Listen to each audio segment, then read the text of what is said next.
And we're live. This is going to be so great, guys. Hey guys, good evening and welcome to my exciting channel. We're discussing Mandela effects into the life. Thanks for joining me today as we uncover the mysteries of the Mandela effect itself and find out the true meaning of it all. Ho, ho, ho! Merry Christmas!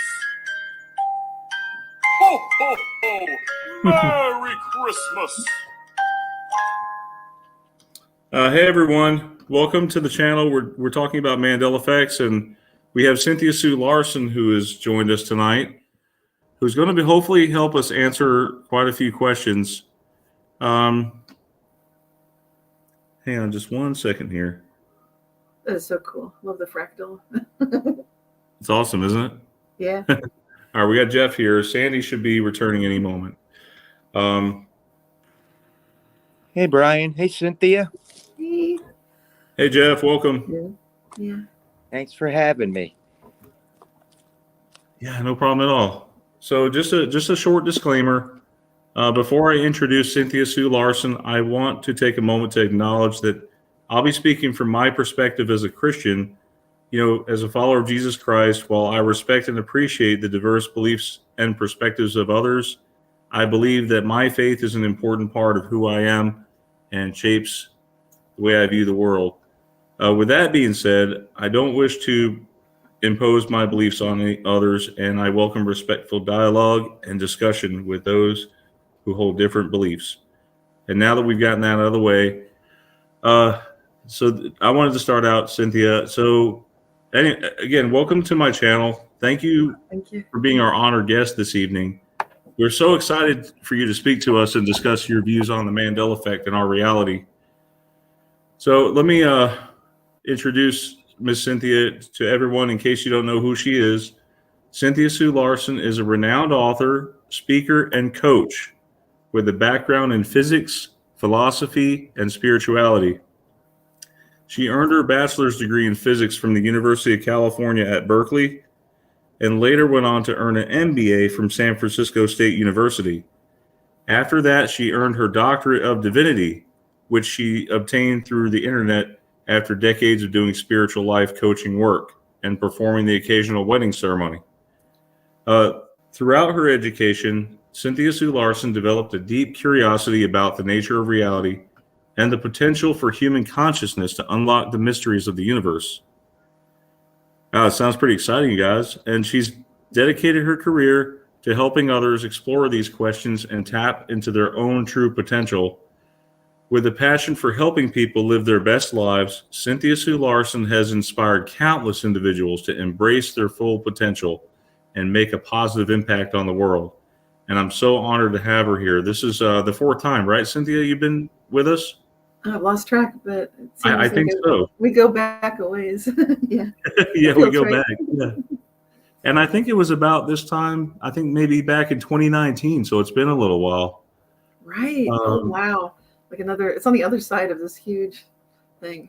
2019. Yes. Wow. Yeah, we all want to forget about what happened between 2020 and 2022, don't we? Right. But it's good to talk about these things too, as much as we can on some platforms.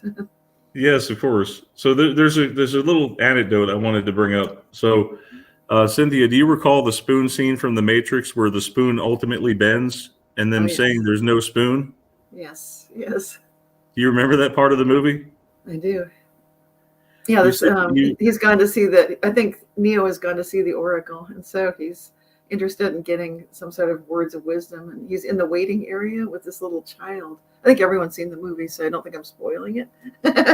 Oh, no, definitely no spoilers there. Yeah, and there's a child who's just holding the spoon, and it's bending. It's just like almost looks like it's animated. Like it's amazing. Like, and he's holding it by the end. So it's a very interesting way to do spoon bending to begin with, and interesting what an effect he's getting. But then the words are priceless and so memorable. Yes, exactly. It almost turns into soup or something or goo. Yeah, it does. It melts away. So you had a similar experience with a quarter. Right. Would you mind sharing your story for the viewers who have never heard of it? Yeah, I'd love to tell it. I was on my way to take the BART underground transportation. It's called Bay Area Rapid Transit. I live in the San Francisco Bay Area, so it's our underground shared transportation system, and it needs coins unless you have a card that's prepaid. And I was purchasing. I thought I'd done so well because I had exact change for the round trip to San Francisco to go see. I think Edgar Mitchell would be giving a talk that day or something, and I was planning to go into the city to see that.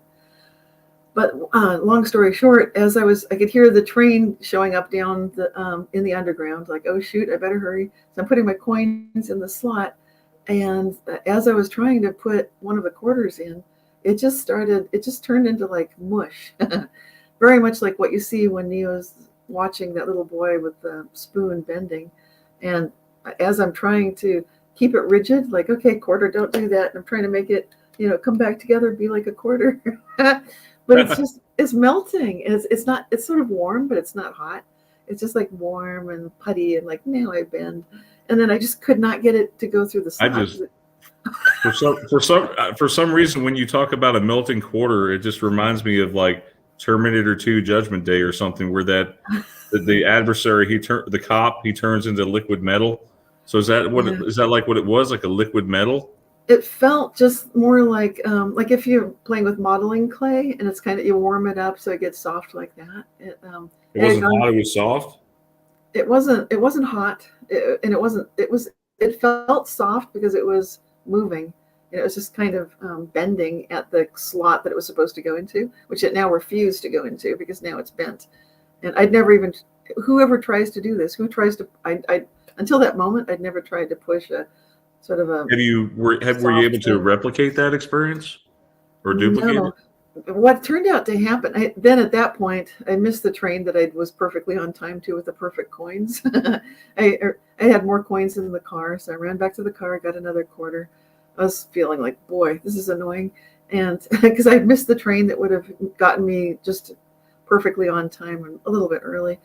I'd still be not too late, but when I put the coin in for the next slot, it worked fine. There was no replication of that.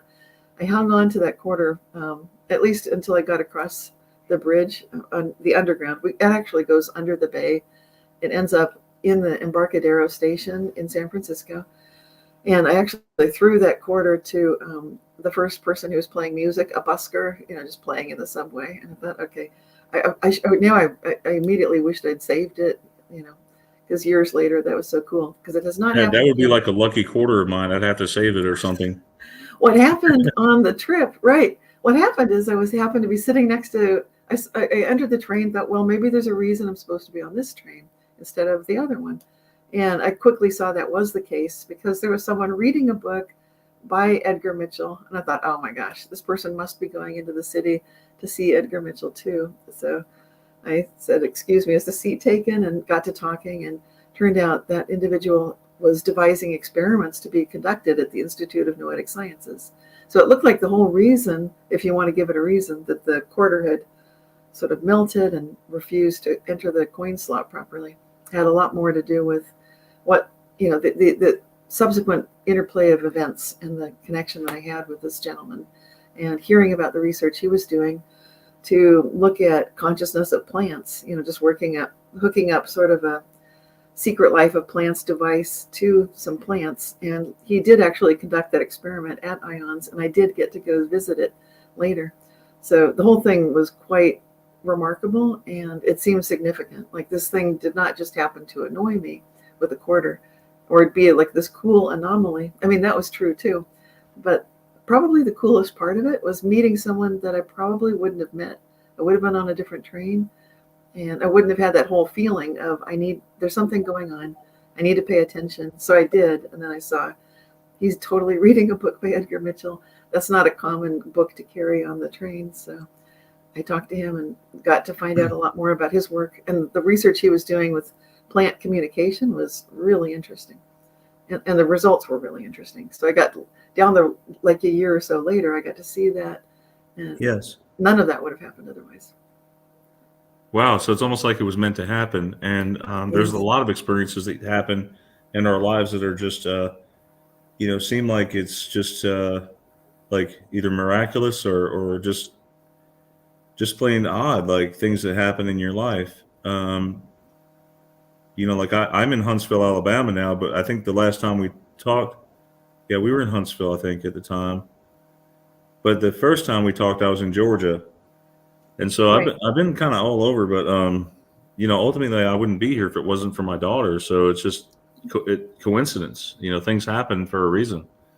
So I believe you were meant to be in contact with this person. Yes. Speaking of people, we have Life Matrix who just dropped in. Welcome, Life Matrix.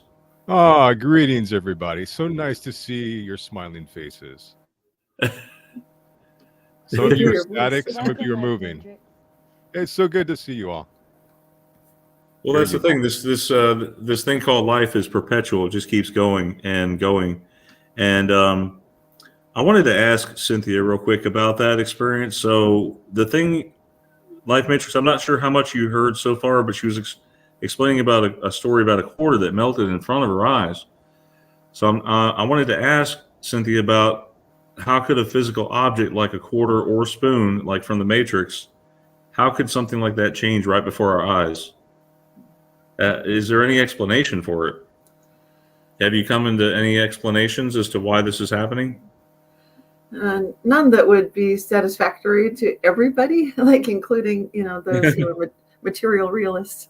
I think if you're looking for satisfying explanations, if people are Christians, hopefully they believe in the miracles of the Bible. If they do believe in that, then there you go. Because to me, the whole thing seemed like a guided experience. It seemed miraculous. To me, it was a sacred moment. That's why I later regretted that I'd given the coin to the first street musician at the Embarcadero station. Like clearly, because I was still feeling annoyed. Like this is the thing. Even though you'd think after that whole train ride, I would have realized, look at what's happening here. Look at what's unfolding. I think that experience continued to unfold over time. So as far as in that moment, what physically would cause that to happen, that it gets into spoon bending. I've met Uri Geller, and I've actually conducted. You met Uri Geller? Yes. Wasn't he famous for like teleportation and stuff like that? He did some kind. He was like into telekinesis or something. Yeah, he does a lot of psychic phenomena kind of things, and he was holding in his hands some unsprouted seeds, and he could get them to sprout, and he was giving people the opportunity. Yeah, and that's just working with human energy, and then spoon bending.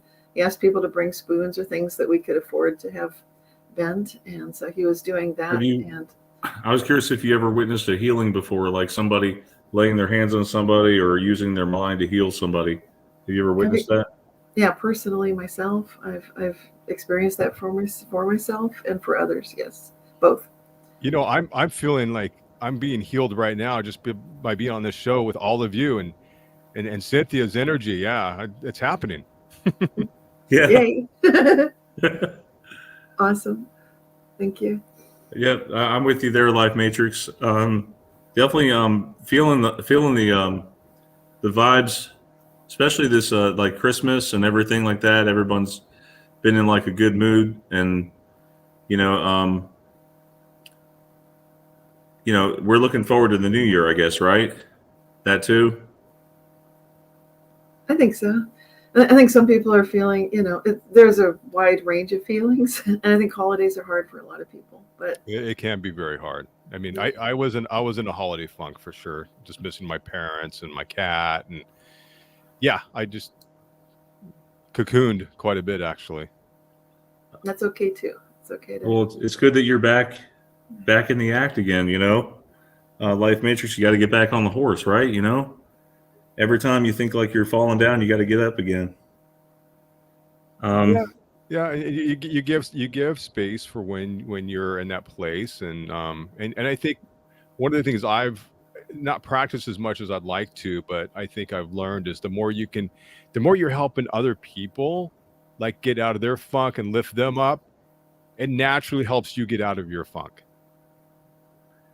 Yes, especially when you're not expecting the results to be entirely in your favor. It just happens anyway by naturality.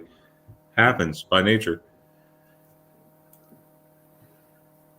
So I wanted to talk about our next subject. So reality if you can agree with me, Cynthia, it can be defined as the sum of all things and events that occur around us. And it's considered the objective truth of our world as we move around in it. And it's completely independent of our perception and interpretation of it. What's interesting to me, Cynthia, is that the double slit experiment has been repeated numerous times and has been consistently showing that the particles exhibit wave-like and particle-like behavior depending on the way the electrons are observed. And this has led to the conclusion that the nature of the quantum level is fundamentally different from our own everyday experience of the world. What does that say? You know, I mean, Yeah. that amazing discovery, you know, in itself proves that just by witnessing something, you can alter that event. Absolutely. And there are some, of course, that'll be skeptical and say that nothing of the sort has happened, and we can still cling to the material realist paradigm. But actually, I would agree with the statement that quantum physics itself is demanding that we take a look at these things. And when that very most elegant experiment of all time, as it's been called, this double slit experiment, consisting of a particle emitter that fires off one photon at a time that goes through two slits that land on a screen. So it's a very simple apparatus. The definition of elegance is simplicity, and it's just with such a simple mechanism. And then, of course, the observer. There needs to be an observer of some sort to witness what's going on. And it sounds like, well, what are you looking at? What's happening? What's happening is if there's an observational device placed in one or the other of the two slits, when a photon goes through one or the other, we know which one it went through because the particle detector tells us which one it was. Now, if you position the observational device instead at the screen and you're not looking at which slit it went through, it's almost like, this is the weird part, because here is where it gets strange immediately. What happens is you'll start to see, even firing just one photon at a time, the resulting pattern looks like an interference pattern.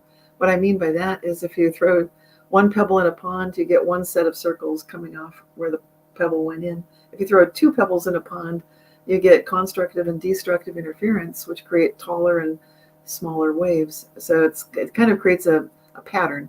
And that's what shows up on the screen, which indicates, you might wonder, what on earth does that mean? Well, it means it's as if each photon is kind of like splitting. It's like it's interfering with itself in order to give itself a diffraction pattern like that. So it's very strange. And recent experiments, you'd think, well, that'll get cleared up for the material realists, but no, it just keeps getting worse, actually, to be a material realist in looking at quantum experiments, because the recent experiments have taken what's called the Wigner's friend aspect of quantum physics, where because with one observer, then you've got one set of events. The question was, what if someone's observing the observer? Would you see what the two people, what are they going to see? If objective reality is true, then the original first observer and the second one, if it's objective reality, they're going to see the same thing, right? But when this experiment was conducted by a collaboration between researchers in Vienna, Austria, and Edinburgh, Scotland, what they saw with 6 entangled photons, a little fancier, less elegant version of the double slit experiment, but they had to do it that way so that they could have the entangled detectors be at the same place at the same time, looking at the same situation. And guess what? They are seeing different things. So yeah, we talk about quantum entanglement quite frequently on my channel, right? And we talk about how, like, sometimes you can have so much in common with other people. Is that an example of quantum entanglement? Or are we talking only at the subatomic level? Well, I am very much a spiritual scientist, so I really feel that entanglement. I feel like that when people wonder, how can we know what someone else is feeling or thinking? Obviously, we're entangled. Obviously, it's through love. And like you, I believe in God. So I feel like this is clearly a connection that we share. And it's a God-given gift. I don't think it would happen otherwise. I don't think it's intrinsically part of any mechanical device. So I think we are greater than quantum computers. Some people look at that kind of thing like, well, we're in a simulation and there's some programmer. But to me, there's nothing greater than God. So any other thought pattern, I think, is unfortunate, misdirected, and possibly dangerous. It leads into transhumanism, and I'm not a fan of that. Well, that's good that you've got a good, moral standing, and it comes from the heaven above. Yes. And so I wanted to ask you about the quantum wave of reality. We talked about particles. So when we talk about the quantum wave of reality, how does it apply to the Mandela effect? Like, I know Tom talks about this quite frequently. I'm not sure if he can get his mic working right now. You may have to leave and come back in, Tom. It's saying you have to set up your mic. Anyway, so the quantum wave of reality, can you explain a little bit to that? Yeah, well, we were just talking about the double slit experiment, and that interference pattern is a wave function. So and I was mentioning waves on a pond if you throw the two pebbles in. So when you get those diffraction pattern, that interference pattern, the only reason that can happen is because of a quantum wave function. So instead of being like a particle, the photon's acting like a wave. And that is intrinsically a property of all quantum particles, that they are either acting like a particle or like a wave. And so depending on which kind of detection system you have in place, you might see one or the other. And I think I lost your question somewhere. Sorry. That's okay. Tom, you talk about the quantum wave a lot. Tom, I think we finally got you in here. Can you explain a little bit to the quantum wave of reality? I know we talk about it a lot. Well, the thing I've ascertained that, everybody says that everything is information, but actually everything is energy. But I say that energy is information, vibration, and frequency. That's still information. So in the end of the day, this whole entire reality is simply information.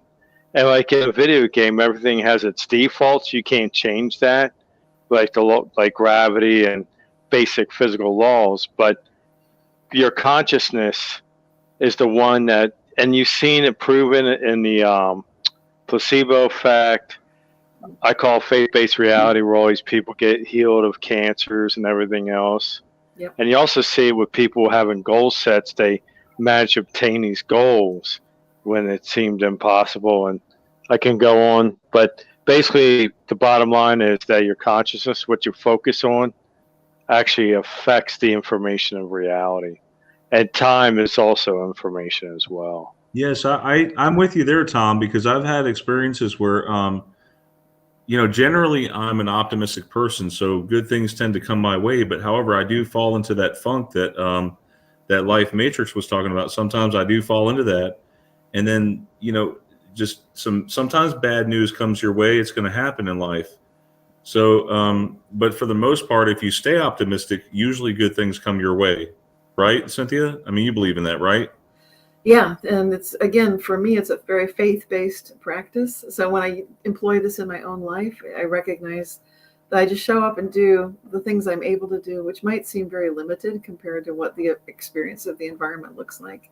But I give the heavy lifting to God, basically. And some people believe in angels too. These are higher levels of conscious agency that are quite collaborative and positive. And I've seen so many miracles, just flat out miracles of not just healing, but I've had money show up in my bank account, literally dollar after dollar show up out of my wallet.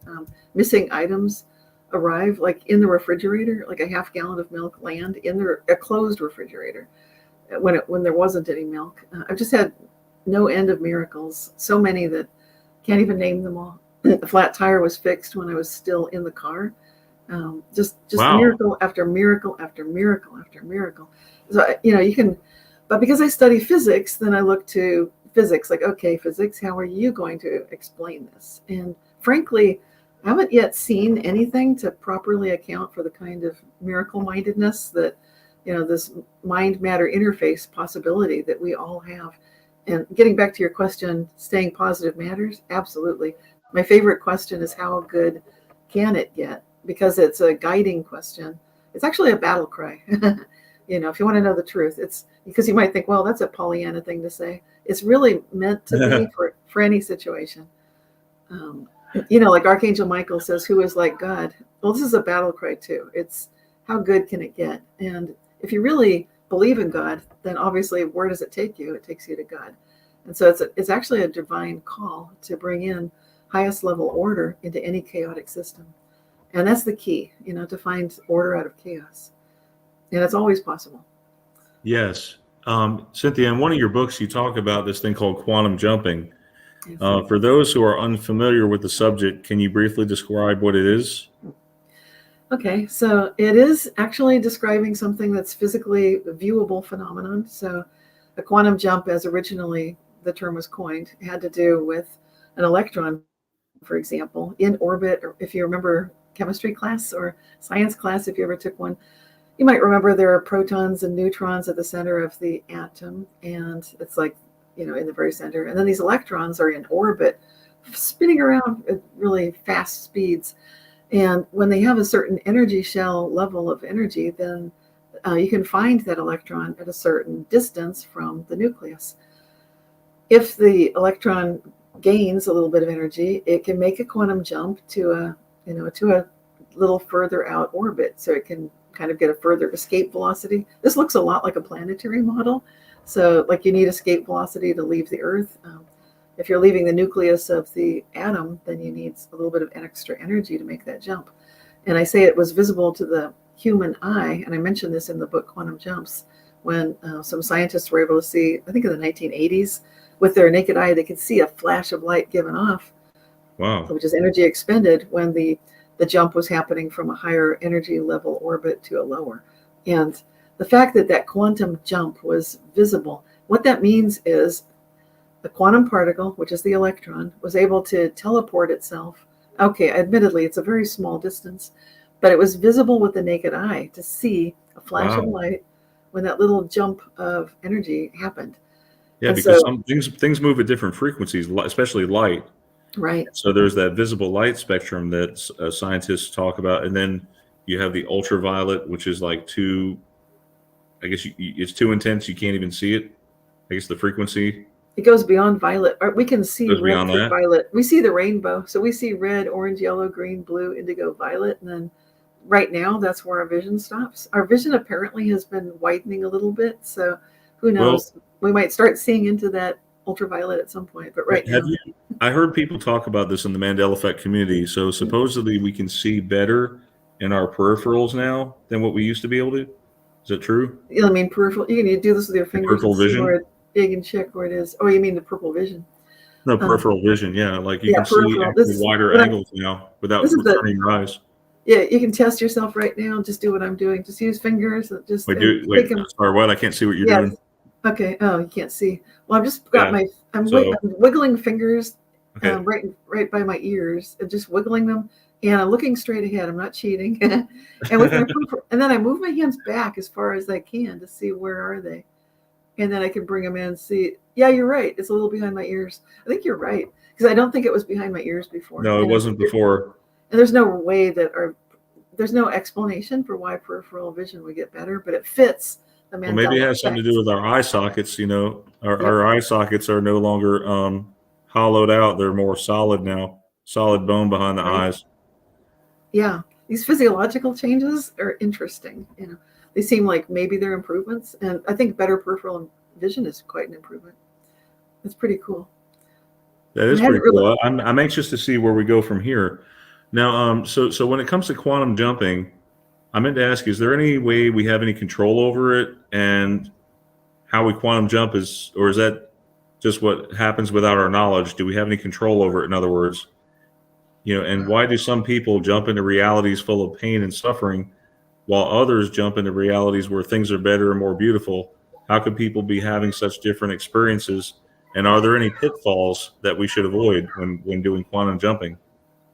Is this something Thankfulness is the key. Thankfulness is the key to jump you into a higher reality there. Yeah. Being in a reverent state, grateful state, thankful state, that's going to help a lot. Remember my story with the quarter. If I was kind of in an annoyed mood, even though I did amazing things happen because of that melty quarter that bent right when I tried to put it in the slot. So that was, you could say, well, now you're in a crummy reality. But it's sort of like the good news, bad news thing. It's like, because it might sound like that's bad news. Like, well, not really, because then I got on a different train and there was someone there reading a book about Edgar Mitchell, one of the men who walked on the moon and who was giving a talk. He founded Institute of Noetic Sciences, all about studying mind-matter interaction. So it turned out to be a good thing, and I heard about an experiment I never would have heard about. So the key really is, like you said, thankfulness. Look at what is going well that you can make use of, even though it's not what you wanted, not what you asked for. I didn't want a melty quarter. I know this is a silly example, but it really annoyed me at the time. Well, as long as you can get it back to the way it was, then it's actually worth something. But if not, then it's not worth anything. It would. Yeah, it firmed up and it's stuck in a curved state, like this weird really potato chip quarter. you still have that quarter? No, I gave it to the first musician that was playing music. Oh, wow! I know. So it kind of reminds me of those quarters that you do. You when you go visit a place, like a souvenir coin. You can turn that little crank and you can like bend it to the way you want it, I guess, whatever shape. So yeah, but that's a machine. I'm just holding it in my hand. No. And it's melting into. It's like if you hold a chocolate coin, it might melt. And you know how a chocolate can get melty and you can start bending it. Yeah, it turned into like soft chocolate, but it was still metal. And then when it came back to being weird. It was so weird. Yeah. So back to your question, I think the key is recognizing that what we're being invited to do is recognize that we are being invited to be like that, the observers in that experiment, the Wigner's friend, the observer of the observer. And when we do that with our own lives, we have an ability to, and that's the spiritual path as well, to recognize that we have a higher calling. But I noticed, like with some people, there are certain patterns. People are creatures of habit, and like for instance, every time it's payday, my daughter hits me up for Roblox money. Speaking of creatures of habit, it's so cute. But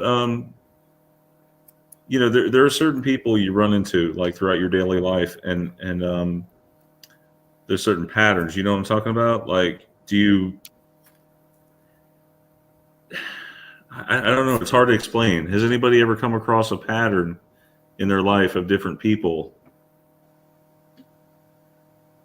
Two totally different people, but they behave sort of similarly. Does that make sense? I think we're seeing more of that because it seems like our culture is presenting personas that are like prepackaged personas, if you will. And I know some people talk about non-player characters, but yes, I thought that's my first thought that came to my mind about that. I know, but it looks to me like prepackaged personas, kind of like things they saw on TV or read somewhere. Not so much reading. I think people are now watching YouTube or the, games or whatever, and then they instead of using their own spiritual connection directly to source and ideally to their family and to loved ones, I think it's easier to hide behind one of these prepackaged personas. And then they sort of look and act and talk like so many other people. And it's easier. They don't have so many choices. They don't have to think. Those of us in the Mandela effect community are thinking. We're using our cognitive facilities all the time because we're noticing, like, wait a minute, did you guys just see that? That wasn't the same, was it? And we're asking questions and we're looking. Yeah, exactly. I mean, what do you do? What do you do when you run into something new? You ask, right? So right. You ask to see if someone else has the same memory as you or not. Right. So there's this movie. I wanted to bring it up because it's pretty new and it's pretty relevant to what we're talking about here. So it's this movie called Everything Everywhere All at Once. And I believe it's on Showtime, which I think Showtime's offering a promotion right now. If you wanted to check it out. It seems to portray the quantum jumping premise. And it's about a family that's running a laundromat and they discover all the variations of a reality that they could be potentially living in. So I watched you discuss this on another channel, Cynthia, and your reaction was that it had many strong parallels and that you feel as if things are often gifted to you from other realities and that you were fascinated that you could play the piano without any current knowledge of the keys or how to play. Could you please maybe talk about this and how quantum jumping has affected your life? I know you kind of went into it a little bit, but maybe just explain, like, how did you get the knowledge to play the piano, for instance? Yeah, that was I was at a management retreat, so it was kind of one of those things where we each of us who were managers at I was working at Citibank, and so all of us who had staff working for us, the staff they'd filled out these surveys and forms and so forth, and so we arrived at this little hotel and we stayed for the weekend, and one of the first things we were doing was got the results from the surveys, and mine were very good, fortunately, but some people weren't so good. But anyway, we formed teams and put together skits, and we were doing all the stuff you do at a management retreat, which is learning to cooperate better, listen better, and so forth. And I was playing a keyboard because it just seemed like it would help. I was in a festive mood because my results had gone pretty well with. I felt like, okay, I'll just be polishing up what I'm doing, and I'll get to be a better manager. Some people seem very depressed, and I just thought music would cheer things up. And so I had a keyboard, which I had not really ever played, but I was surprised, just feeling like I need to be able to play. We need music. I need to be able to play something. I could hear it in my head, and then I'm playing it, and it just sounded amazing. So it was quite good for this, for what we were doing at that time. And it seems like often these are need-based things. So if you need something, then need would be like lower chakras, the second chakra, the first chakra. When you need something, then you can feel it in your gut. You can get that sense of, if you need food, you're hungry. If you need love, then you need love in your life. If whatever it is that you truly, genuinely need, it's very strongly felt. And so what I've noticed is when what you need is what you love, is what you're visualizing, it seems like we're creative beings meant to experience this. Basically, it feels like a miracle, just like in the movie, Everything Everywhere All at Once. Hopefully, I'm not going to give too much away, but something that's a little different in the movie is that it seemed like it required a kind of a technology. Often these movies will have devices or things like that, some sort of mechanism that makes it possible, if you will. And what I notice is that these adjacent realities that can provide us with whatever we need, we don't need a mechanism other than the internal technology of just our levels of consciousness within ourselves, like our gut, our heart, our mind, our entire being, our high level self, our angelic being. And when we're all of one accord, then it's very easy to sense an adjacent reality and be able to, through it, just walk right into it. You can move right into it. Well, sorry. So, Cynthia, you mentioned coming together. So let's speak for a moment on synchronicities. So, like, say you and I are having a conversation. How is it that we're able to read each other so well and have these coincidences between us? And how do you explain this phenomenon? What is it called exactly? Is there a name for it? Well, one word you might use is coherence. Like the Heart Math Institute talks about, the heart energy field is so huge. It's bigger than, it's greater than our arm length usually, and it's measurable. And when two people are in accord, feeling just unconditional love for each other, kind of like brotherly Christian love is what you might call it. Yes. So it has nothing to do with romance or anything. You don't need to do that. No, not exactly. No. Just loving people like your sisters, your brothers. Love your neighbor as yourself. Yes. Yeah, like that. And what that does is it creates measurable coherence that they can actually measure at Heart Math Institute. So I'm just giving that links in case people want to check that out.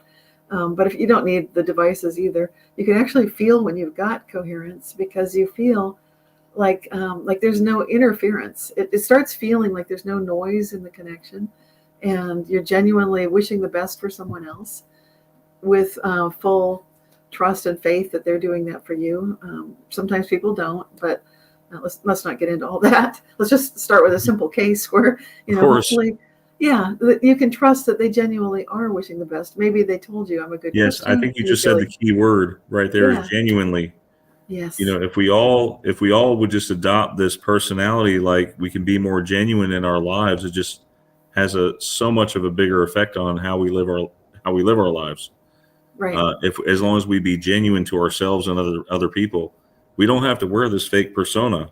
You can be who you want to be. In other words, as a follower of Christ, I believe that I must get rid of my old man and adopt the new man, because we're transformed by the renewing of our mind, as Tom usually talks about, and it's in the Bible. So this, before the Mandela effect, you called the Mandela effect being alive again. Do you still feel that way, or has your opinion changed about that? And do you still think that 27% of people are witnessing an alternate universe? I mean, the numbers are adding up here. They keep getting bigger. Yeah, when I said that thing about the Mandela effect being alive again, I was talking to Art Bell, and he was asking, what would you call Nelson Mandela? Would you call that the Mandela effect? I said, I would call that example alive again, which is under the umbrella of what I at the time was calling reality shifts. So, some people call it quantum effect or what have you. Maybe there's a better name for it, but now it seems like we're kind of stuck with Mandela effect. As far as the alive again portion of it, in my book Reality Shifts, I talked about the actor that was on, what was the name of that show? Dallas. Yeah, Dallas. He was the star of it. What was his name now? Blanking on it. But and he was in he was in I Dream of Jeannie. I'll think of it in a minute. I can't remember his name right now. But instead of naming, I almost had it for a second. It's funny, just danced in and out. Well, anyway, we don't name it after him. So I think my book was the first actual written, printed description of the whole phenomenon from the 1990s, talking about. Yeah, that's the thing you've been talking about this whole thing, Right. Prior to it being called the Mandela effect.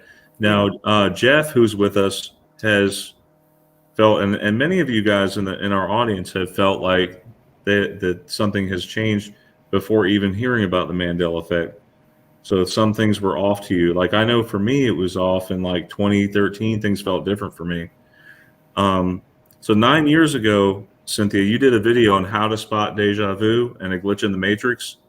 Can you explain that video and give a short summary of how to do this?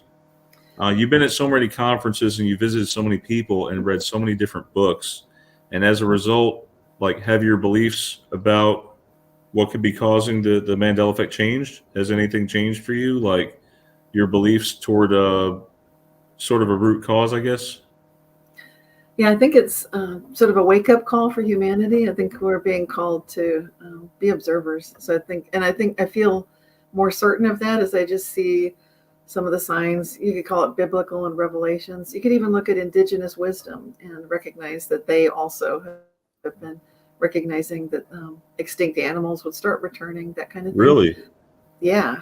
The Hopi talked about that. And so they we have say documented evidence way before. They talk about the flood, just like the Bible talks about the flood. So there's so much validation, confirmation. So in other words, when you're going through a time of what could seem like tribulations, it's time for basically like an upgrade, if you will. And that's what the Mandela effect increasingly looks like to me. Life Matrix says, thank you for having me on, Brian. I have a dinner to get to soon. Perhaps I'll come on another time. Happy and fun-loving 2023. Happy New Year, Life Matrix. Hey, happy New Year, having you on. guys. And this is her show, man. We got a lot to learn from Cynthia, as always. So, but it's nice to be included. So thank you so much, you guys. Well, yes, and Life Matrix, we will have you on again. Okay, hopefully soon. We want to great. Talk some more. Okay. Okay. Much love, you guys. Bye. All right. Much love, brother. Take it easy. Thank you. Okay. Yeah. So we're going to continue on, I guess. Yeah. That was a low. I felt like you brought up so many topics just in the last two questions. It's like, oh my gosh. No, I'm so sorry. I mean, because so many of us have a lot of questions, and we're right now. Sandy, are you gathering up what some of the questions from the chat? I guess. Yes. Okay. Okay. Good. They're popping up at the bottom of the screen. If you can see that, Brian. And if any of them get answered, you can go ahead and scratch those out. Okay, Sandy. Of course. Yeah. Can you back. Yeah. Oh, I'm sorry, Cynthia. No, go ahead. Oh, I was just saying that I'm writing the questions down in my notes apps. They're all together. And sometimes they pop up on the bottom of the screen, Brian, if you can see that. Well, or we can read doing that. Yeah, that's me. Okay. That's me. If I see an important question, I'm going to pop it in there so everyone can sort of see it. Okay, thank you. Thank you. I mean, it's impossible to be a fly on the wall, especially with the Mandela effect. You have to tell people about it. and get the word out. So the thing is, are we closer, Cynthia? Are we seeing a climax in the Mandela effects? Because there seems to be maybe some kind of pattern, perhaps, or it might just be haphazard. Are we closer to determining the root cause? Earlier I explained that the double slit experiment showed that when observed, the pattern changed because we are aware we are somehow caught in the quantum. Do you think we could be causing the shift at times? There's been a lot of people who have theorized that we may be causing it. Yes. But also, do you subscribe to the theory that reality functions as a simulated reality? And if not, then what do you think may be the cause of the ME? I know that's a lot to ask. Well, okay, it is. Start out with the first question. What do you think we could be causing the shifts at times? Right. I think we often assume when we say there's this assumption that I'm in an objective reality and I'm this little point dot of consciousness. But as I keep mentioning, I've got my head, my heart, my gut. There's many levels of my consciousness, and there's even more like my angelic self that can see things from above and help to guide what I might think is this is not what I chose. What is this, fate? But no, that would be like a higher level of myself getting involved. And at that level of cooperation and collaboration, I'm working with others, and there's a collaborative consensus reality being created by all of us. So I feel, and to me, it's my experience that as I play around with my levels of consciousness, and like we talked about earlier, Tom mentioned being grateful, thankfulness. So we can get into this observational state of observing, like I might have a day where I'm complaining, like, wow, it's too much to do, I can't get it all done. And then suddenly I'll just have that higher self moment of looking at myself and realizing, but Cynthia, aren't you just so grateful you can do all these things? And then I realize, wow, yes, yes. So that's what I mean by levels of self. And this is what the Mandela effect, I believe, is really inviting us to explore, is collectively with like what we're doing today with 5 of us talking, and we had Life Matrix too, or within myself, all these levels of myself, recognizing that choosing to keep going into gratitude, choosing reverence, choosing a path of respect and trust, and all the high qualities that we love, integrity, gratitude, love, honesty, moving in that direction absolutely changes experience, because we get this immediate feedback cycle of what we're bringing to the reality we're getting back. I mean, just like you see so much false advertising in today's world. Like people advertise a product, you try it, and it just doesn't function. And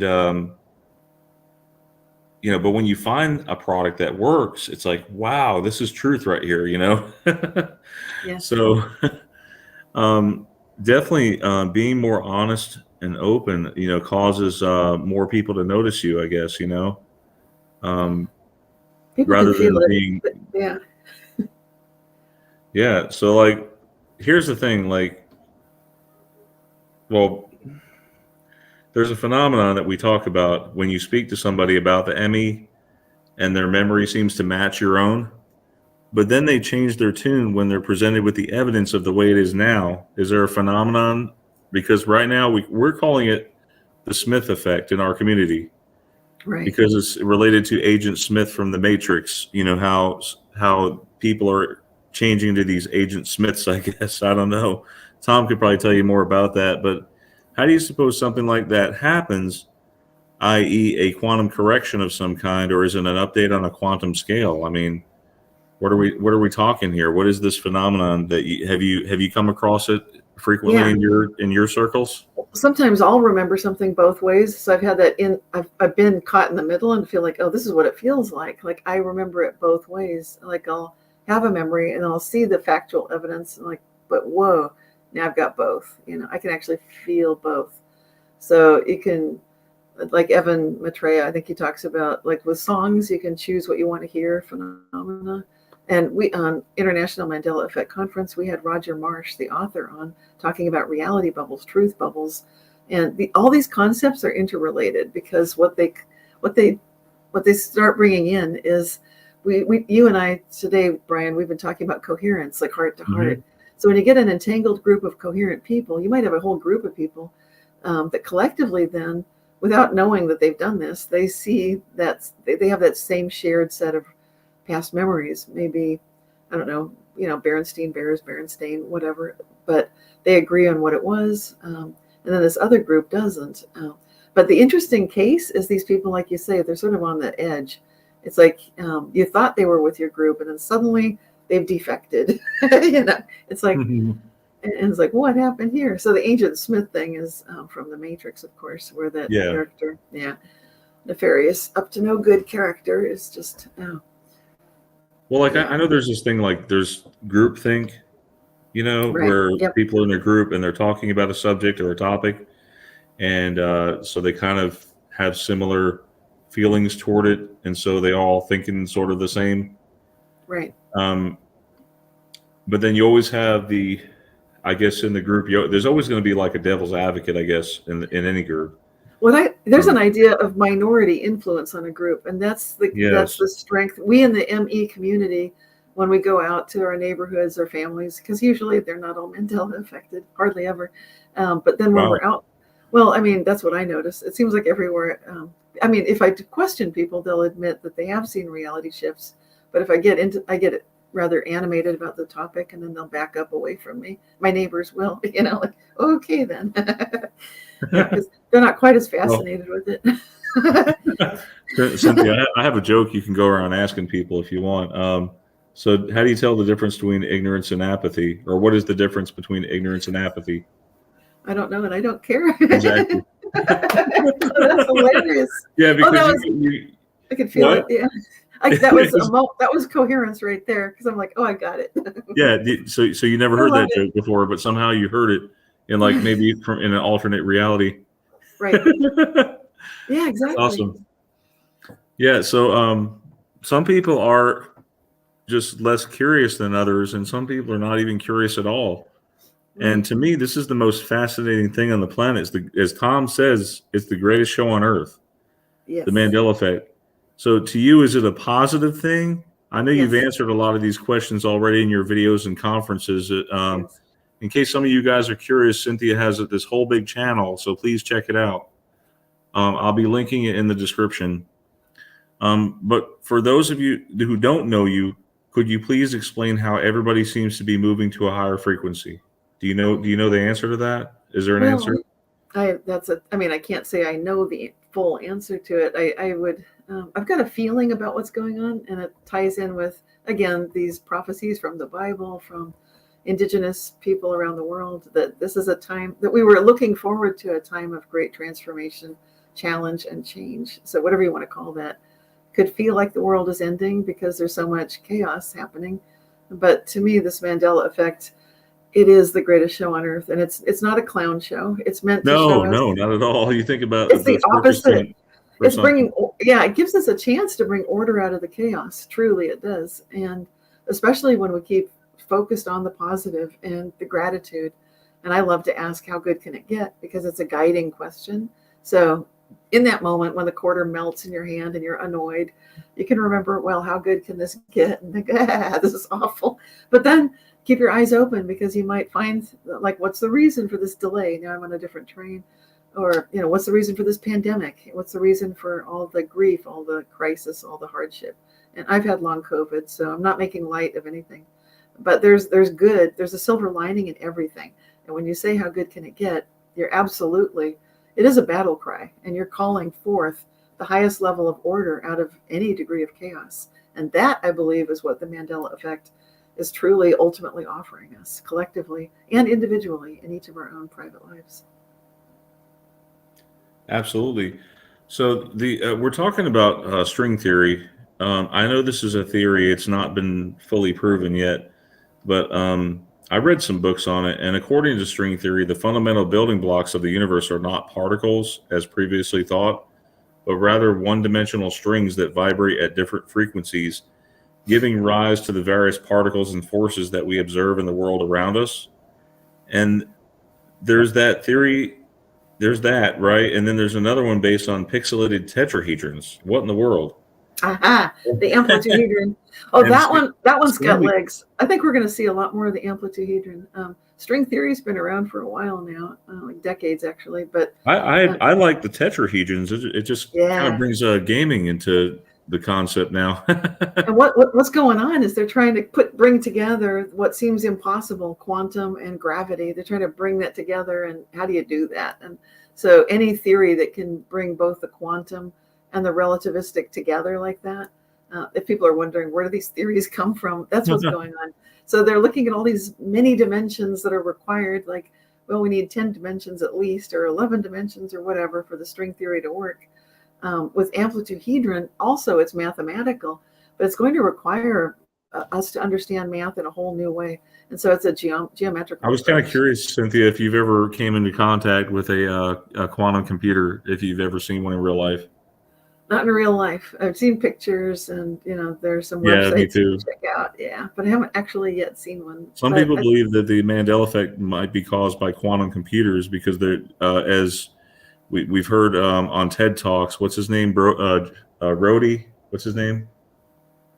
Anyway, this guy talked about how they're able to tap into other worlds, other parallel universes to find answers. It's like, in one reality, you might have a computer digging through a needle in a haystack for a needle, right? But here with a quantum computer, you're able to tap into multiple realities to find that needle in the haystack more efficiently. So that's how he described it. Right. It's and our plant right now, nature employs quantum processes to do that kind of thing. So we're seeing algorithmic solutions, for example, by photosynthesizing plants, are absolutely evidence of quantum phenomena in a warm, wet, noisy environment of a biological system. And that's actually been proven. It was proven by someone who thought, nonsense, this is complete malarkey, and I'll test it myself. It was an MIT scientist. So he went to, he said, I can do it mathematically. We can prove if plants really are using photosynthesis, quantum processes to. Well, I wanted to touch on that too, just real quick, because I know this is one that we talked about as a possible Emmy. So photosynthesis was thought to, plants are supposed to create energy from, this photosynthesis energy from light. You want the slide? Oxygen. Oxygen. They create oxygen from light. Right. Yes. Right. So some plants are able to, I guess they're able to do this without light. All plants. It has a name. That's why. Let me get it. So can you find that, Sandy? Or the wrong information. Yes, I want to make sure we have the correct information here. I interviewed my sister about this one, and we had in the background that Plants versus Zombies picture in the background. Sounds like a crazy movie. Yes, it's a mobile game. Okay. But yeah, Sandy's going to find that real quick. But Sandy also has a theory about string theory to explain why the Mandela effect is happening, which utilizes the multiple realities theory as well. Yeah. And Tom is supposed to talk to us about transmutation. So Tom, do you want to talk briefly about that, transmutation and the collider? Yeah, from what I understood with the Hadron Collider is that they, when they're slamming these particles, that they get transmutated into like another particle, and that was a theory backing up that everything could be translated into every element could be converted into another element, but not elements, but way down to the particle level. That's pretty cool. Yeah, I can't find the presentation. But one other thing too, they're still looking for 24 particles that are yet unaccounted, because the E lattice that has like 248 vertices. Yeah, 248, because there's 224 of them there for like all the particles. So they're thinking that might be graviton, since that's the weakest force, Right. Right. That's interesting. Yeah, and the thing that impressed me about it is they mathematically had this design and that's the way they see reality. And they look at it like from an 8D, and they convert it to 4D quasi-crystal down to our 3D. And we're like a plane of that reality. And they also say that reality is pixelated, because when you get down to Planck's length, you cannot divide that anymore. So therefore, that's the smallest aspect of 3D reality. And so that, again, that functions like a digital reality. Also, Planck's time is the speed of light that crosses over Planck's length, which is like 10 to the 44 times per second if you were thinking like a 30 frame per second motion picture. But they had a lot of great theories, and of course they say consciousness has an effect, and plus also the golden ratio, that's in everything, ubiquitous in the universe. And they're trying to unify, classical physics with quantum mechanics. Yeah, when you mention time, it's interesting because there's no such thing as objective time at all. It's totally 100% subjective, which is so interesting. Yeah. Carlo. Yes. Like Carlo Yeah, Rovelli yes. has a great book on it. Well, Cynthia, yeah. sorry, have you noticed like time maybe speeding up or something? Have you talked about this at all in your circles? Feels like it to me, absolutely. But it's a subjective experience, right? It is subjective. But Because to little kids, they're 1 hour to them is like a lifetime for us. I mean, or 1 hour for us is like a lifetime for them. Sorry, other way around. Right. Scratch that, reverse it.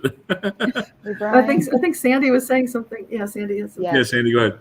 So you're talking about evapotranspiration. Yeah, have you ever heard of that, Cynthia? Say it again. Evapotranspiration. Basically, we all believe that he was confusing the photosynthesis with I'm trying to think of the word now. Evaporation. We think that water evaporates. Evaporation does happen from the ground, but when it happens from a plant, it's called transpiration. And evaporation and transpiration is evapotranspiration, which we've never heard of. And that's because each plant, the cells, have a mouth that exhales. And we've never heard of this before. Have you ever heard of the cells of plants having mouths that open and close, releasing moisture into the atmosphere? No, but I only like this last year was the first time I heard that plants have eyes, that their leaves are eyes. And now you're saying they have mouths. And I'm like, yes. Wow, mind blown. Yeah, This is all new to me. Up until like a year ago, today is when I've heard about the mouths. About a year ago, I heard about visual. And that was about the time that I found the mouths, so that makes sense. Yeah, we've heard about walking. We've heard trees that walk. Trees will get up and walk now. We have trees that dance. We walk plants that dance. Plants that are shy. If you touch them, are we in Alice in Wonderland or what? I think so. I love plants. I love trees. I think they're just so amazing. And Teresa, in 2020, found that plants social distance. Trees social distance. Hey, Sandy, do your I can't. No, I really can't with that. I can't. She says I can't a lot. No, not a lot. So much so that his daughter is saying it. She's only my daughter started copying after Sandy. And I never met her.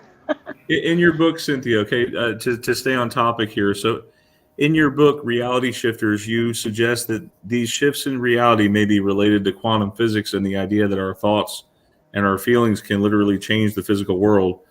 And it seems like everyone has become obsessed with the idea of quantum jumping recently, even on TikTok. Why do you think this is happening now? Like all this is picking up with quantum jumping, like more and more people are discovering it. Yeah, it fits in with this people getting more likely to, like we're on this uplifting path. We are elevating, we're ascending, whatever you want to call it. So we're getting energized basically. And I think it's happening through this last couple of years, especially. I think that's when the TikTok trend got huge because a lot of teenagers were wishing to be like, why can't I just jump in? I wish I was in Hogwarts, kind of a thing. I was wondering, how did you discover quantum jumping? Like, is that something you found on your own, or you read someone else's work, maybe? Or I held off from. Okay, what happened really is I talked to Larry Dossey when I wrote Reality Shifts, and I told him I wanted to write about this whole idea of this quantum jumping, and he said, whatever you do, just don't write a book with the word quantum in it. We've had enough of those. And so I just called the first book Reality Shifts. But then after a number of years, I contacted Larry again and said, he's an amazing author. I really respect and love his work. And I checked in with him again and said, I'm just going to have to do this because it's too important. I need to let people know that it really is something you can actively do. It's not just a passive thing, and quantum has to be in the title. It's too much a part of it. He said, oh, okay. I don't think he realized that I'd taken just his passing comments so much to heart, but he was such a hero of mine. So I would have had that term out there much earlier. It's okay. It's fine with me. So it came out in 2013, but it's been part of the way I've been looking at this the whole time. I can't avoid looking at it that way. I mentioned the quantum phenomena, the effects, the theory in the book Reality Shifts. So to me, it's... So for anyone curious with that, please check out Cynthia's book on Reality Shifts. Yeah. That's where you'll find it. Have you ever come across the idea of a faith-based reality? I know, Tom, we talk about this a lot. So for example, like Tom has told me, like, money is, for example, is a faith-based financial system. It only has value because people think it does. And so we believe reality is faith-based, i.e. people believe that reality is real, so therefore it is real. Right. And I don't know, Tom, if you want to speak to this a little bit, and then Cynthia can talk, or how do you want to do that? Yeah, sure. Like, it's all about the person's perception, because all their information comes through 5 senses. So when you start examining, questioning it, that's where you actually get the answers. And while I'm talking, Ty couldn't be on tonight, but he asked these questions. The first one is there a link / relationship between the quantum and the spiritual realm? I'll let you That's a good question. answer that. That's a good question. Well, in the sense of like when you think of I love that question. So the quantum, to me, when you bring that up, it instantly raises this idea of the wave function versus the particle versus the wave. And so the spiritual to me is like being like that wave function, recognizing that we have the ability to experience non-physically, if you will, just like to have that, like Brian tells a joke and then I'm like, I don't know and I don't care. I can just feel it in the air there. It's kind of like there's that is that coherence and that wave function, information transferring just beautifully. So spiritually, we have access to the divine. I think that's our highest calling, is to recognize, if we're capable of recognizing, that it's only ever us and the divine, that everywhere we look, everything was created from God, from source. It seems like there's this bridge, right? And there's some kind of bridge to when that. You feel, it's intrinsic to this wave function. It's very much built into that. And then suddenly you recognize it's not the material particle that matters, what we can measure and hold in our hands and weigh and so forth. Quantum physics is sort of tricky for scientists because it seems like it insists and demands a certain level of uncertainty and unknowability, that there's this constant unknowing. Like there's no way, if you know too much, then the system sort of locks you out of it. All the functioning quantum systems require that we can't know everything about that system. It's built into the system itself. And to me, that's very spiritual. It's extremely spiritual. It's very much akin to saying there's a higher order here. There's something that we're not meant to know, or that we're not capable of knowing. And as soon as we know it, then it's no longer that functioning quantum system at all. It's some record, some memory of it, but it's not what it really is right now. Was there another question from Ty? Yes, there was 2 more. This next one, is there a link between the Mandela effect and the paranormal? That's what he's asking. Yeah, I think here people think the paranormal, they're thinking ghosts, that kind of thing. And the Mandela effect, we're seeing that you can be alive again, like Nelson Mandela. I had my own alive again experience where I felt close to death, and I didn't tell many people, just my parents, my husband and my daughters, nobody else. But then fortunately I got better, but I remembered how dark that time had been back in 2016, been through an emotional shock, and then I got sick and it went to pneumonia and it got really bad. But then I pulled through. That's what my experience was. However, a few years later, I got an email from a gentleman who said, you don't know me, and this sounds pretty weird, I'm sure, but I'm glad you're alive because I saw a post on social media that you died. So I put it out to my community. Oh my goodness. Yeah, I just put it out. Anybody else remember that? And a lot of people came forward, like, yes, as a matter of fact. And one of them said they'd seen Moneybags had done a tribute. Someone else said, Rupert Sheldrake had mentioned me. I got heard from at least a dozen people from around the world saying yes. They were all, the ones that wrote to me were grateful that I was alive, but it's very interesting to be on the inside of that. So going back to that Mandela effect being spiritual, it's extremely spiritual, and it's extremely related to paranormal phenomena, because when you think about ghosts and you recognize consciousness maybe never dies, and we are consciousness, it just opens up more and more questions. So to me, both fields are very strong in asking questions and going places that material realist scientists don't dare to enter or go at all. So they have a lot of similarities there. You know, earlier, yes. You got one more, Tom? Yeah. I had two. Okay, this is the last one. Is there a relationship between the quantum and the demonic, or what is the relationship? In the sense that we're being invited to take a look at conscious agency, to know, like, the observer has a powerful role to play. So we choose, do we do good with it or do we do evil? And it's always a choice. So God gives us a lot of choice. So it's a spiritual, it's spiritual. So is it demonic?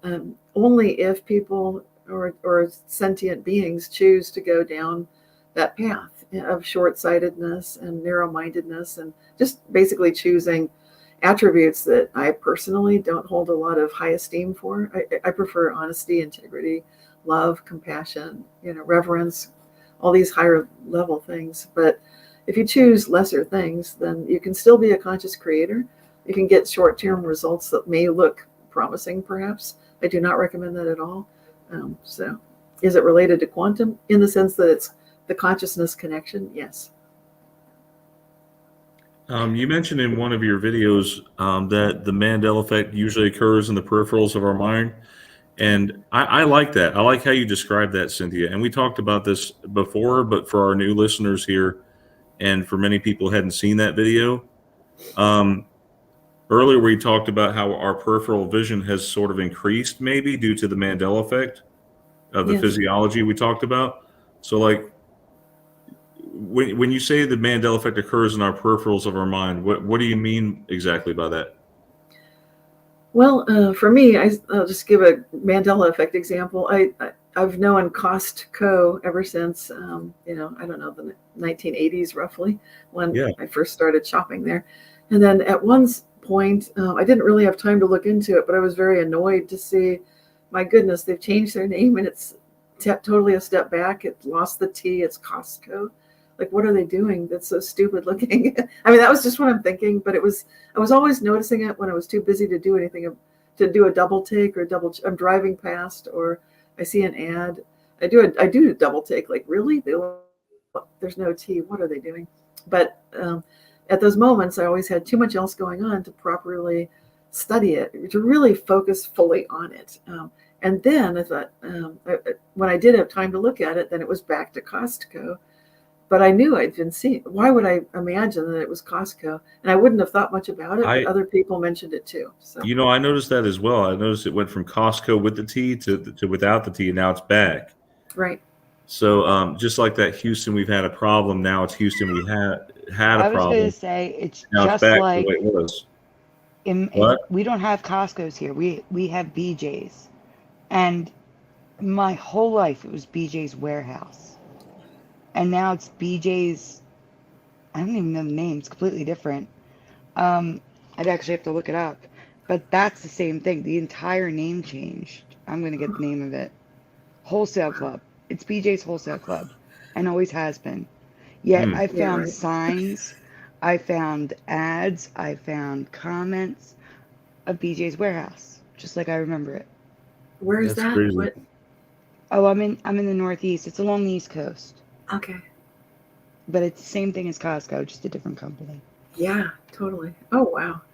So in the periphery of the mind thing, like what's going on, to me, these Mandela effects look, when I get a personal Mandela effect, if I want to call one in and do a quantum jump kind of thing, because I'm like, I was out of nutmeg in my cabinet, then I know that I can just shut the cabinet. I know it sounds crazy, like the definition of insanity is to keep doing what you've done that didn't work. Not if you're quantum jumping, it's not. So I just leave the kitchen, walk down the hall, just visualize I'm walking into a new reality, come back in a different kitchen, open the cupboard, still no nutmeg yet. So I just shut the cupboard. Could that explain, Cynthia, why like you're looking for a pair of scissors, for instance, and you're looking in all the drawers, you can't find it. You walk out of the room, come back in, and there they are in the drawer. Yeah, it's like I would like also that? call it, yeah, it's like a shyness effect, That's like basically. an unintentional quantum jump, maybe. Well, I'm going to call it there's another term coined in the 70s, shyness effect. It was a physicist who wrote a book about some of this same kind of mind matter interaction. And so that in the periphery thing is very much a shyness effect, and giving it privacy of the cupboard or the refrigerator, or just leaving the room and coming back. Like with the case of the nutmeg, I think the 5th time I came back and looked, I just walk away, come back, walk away, come back. And then finally, there it is, and no questions asked, right? So it's like, Yeah. perfect. I mean, it's a lot simpler when it's just you. Like Yep. if you have multiple people living in the same house, I could argue that Yeah. hey, it was somebody in our house that moved it. But if there's Okay. nobody there, but because see, I live on my own, it's just me and my daughter, and she would not be looking for scissors and drawers. So No. you know, and God, I hope not. You can work with the people in your house too. Like our dog was getting cataracts. My daughter came and said, "Mom, bad news about the dog." And I said, and I'd seen it, but I'd seen that he was getting cataracts, and I just did like healing, like love the dog and visualize no cataracts, perfect vision. And so he got better. Like I thought, oh good, he's better. But then my daughter Wow. then she comes to Yeah. me like, bad news about the dog. I said, oh, it's his eyes. She said, yes. And I said, here's what I do. And then she did that too, and he's back to good. Then my husband came to me, bad news about the dog. Like, oh, brother, okay. So we went, but all three of us individually went through that, and then we were all choosing. It's like Costco, but choosing for the dog, no cataracts. So long story short, Yes. that cleared right up. Yes, and I've heard cataracts is a condition you can. Teresa's been telling me a lot about it recently. She's in our chat in the comments there, and so she's been telling us about how her cataracts is basically she's got the beginning stages of it, but how her doctor recommended she take bilberry extract, and bilberry has some kind of elements in it that help restore vision and help correct that cataracts. And so we're hoping and praying for her that it doesn't happen. I've already had cataracts. It's probably from poor nutrition. Who knows? I've had the cataract surgery, and it's not pleasant, but I mean, at least I don't have to wear glasses anymore. That's good. Yeah. But anyway, moving on to stay on topic here, do you believe that there is anything that links the Mandela effect together, like a pattern, like anything that us fellow Mandela effectians, I call us Mandela effectians because we're all affected, anything we have in common? So it begs the question, how come we see it and that others don't?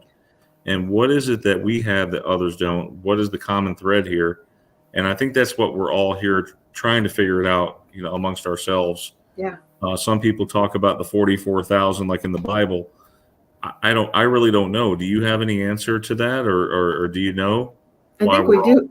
Well, we have a special role to play. Like we mentioned earlier, we're not choosing prepackaged personas, so we're asking questions fearlessly for the most part. And one thing I've noticed that we have in common, I did a survey of hundreds of Mandela affected people, and then those that weren't, just to see like what is their Myers-Briggs interest inventory profile? Like, what are the percentage of people that experience the Mandela effect? Who are they?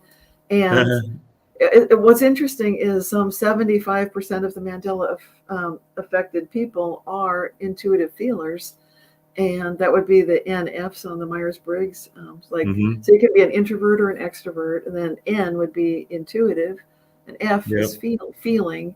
And so that's the lion's share of the Mandela affected people are intuitive feelers. And so that means we're able to sense things on the periphery of our reality. We can sense these adjacent realities, because if reality is just basically like a simulation or a dream, then it helps to be able to use that imaginal realm navigational system skill that we are gifted with. So that does seem to be part of it. It doesn't explain everything, but it's interesting to know. And then I think we have a role to play. I think obviously we're here for a reason. And to me, it looks like we're steering spaceship Earth, that we're collectively, if to the degree that we can keep asking questions that go upward toward order instead of chaos, we can actually keep envisioning the best possible future for all of us.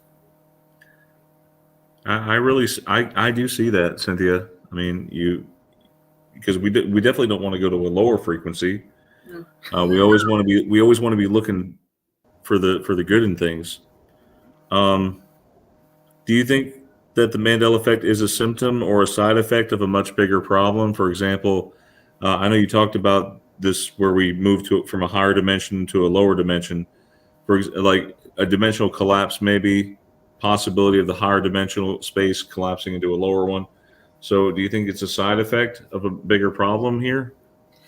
Well, I wouldn't call it a problem, because I do, like, I'm spiritual, so my go-to is my go-to is God's got this. So I just know that's the case. So I tend to come from there. But then the higher order thing, to me, it looks like there's a convergence happening. Like there are a lot of possible realities, and they're kind of coming together. And so we're seeing, it's not quite a collision, but we're seeing things like extinct animals coming back that hadn't been back. And we're hearing actual scientists saying things like, well, we don't know why this happens, but if you prepare the environment and set it up for the extinct animals, sometimes they come back. I never in my life thought I would have heard a scientist say such a thing with a straight face and really, really mean it. Well, that reminds me of the praying mantises. For years, we were told when we were kids, don't kill the praying mantises because they're endangered species. But now we come to find out that there's like 12 different species now. So maybe that proves that point. Wow. Either that or maybe it's an ME. I have no clue. I mean, I was wondering, that's interesting to pursue that one. I've heard you could go have jail time perhaps, or some kind of punishment penalty for killing one of those things. Wow. I remember that. That's right. Do you remember that? I remember that. Yeah, when I was like in my teenage years. Yeah, I remember that. Don't kill the praying mantis. There'll be a $50 fine or something like that, in jail time or whatever. So $50 went a long way back in the 70s. Oh, it sure did. Yeah, you could buy gasoline for like a month. And it wasn't just we're not talking urban legend where kids hear things and it gets exaggerated. No, this is parents telling their kids things. Okay. No, yeah, I heard this. Yeah, it's so like I'd be like intimidated by the praying mantis because hell, I don't want to go be responsible for knocking this guy off, So I remember that real clearly. I remember that too. My mom used to tell me not to do it. Yeah, see. Where were you guys living at the time? So it's the 1970s. Well, we're 1970s, and I lived up in New Jersey. What? Yeah, Tom, and you're from New Jersey, and I think Jeff is from New Jersey, and so is Sandy. That's a commonality they have. Yeah. Okay.